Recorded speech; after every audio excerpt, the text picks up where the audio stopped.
সেই দিন আমাকে এক মামা ফোন দিয়ে বলছে, নরোত্তম, ডাক্তারি চাকরি করে, আমাকে বলছে, নরোত্তম, আমার মায়ের মৃত্যুবার্ষিকীতে ভোগ লাগাতে কত টাকা লাগবে রে?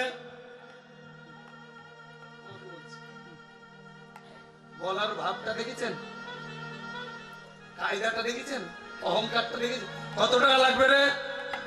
আমি বললাম, মামা এভাবে বলছেন কেন? বলে, না 1 লাখ লাগুক 2 লাখ লাগুক, টাকার কোনো অসুবিধা নাই, যা তুই আয় তো একবার, যা করতে হয় করবি। ও একবারও বলছে না যে মামা কি করে ভোগ লাগালে ভগবান পাবে, এমন কৌশলটা আমাকে বল। এই যে অহংকার চিত্ত, অহংকার যুক্ত কর্ম, আমি বৃন্দাবন করে এসেছি 2 লাখ টাকা খরচ করে, আমি গ্রামে একমাত্র প্রসাদ ভোজি, আর কেউ নাই, আমি ছাড়া গুরুদেব চলে না, আমি ছাড়া মন্দির চলে না, আমি না থাকলে যজ্ঞ হবে না। বললেন, কর্ম করে যদি অহংকার করো তাহলে সে কর্ম জলে চলে যায়।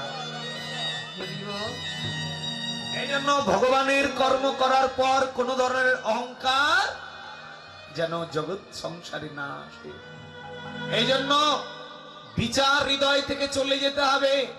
জাতির বিচার করলে মহাপ্রভুর প্রেম লাভ হবে না এই জন্মে। তাই মহাপ্রভু নিজে প্রেম দান করছেন। বৈষ্ণব কবি পদ লিখেছেন, নিজে ভেসে গেল আর জগৎকে ভাসালো। এমন করেই জগৎকে উদ্ধার করেছে মহাপ্রভু। দেখো প্রেম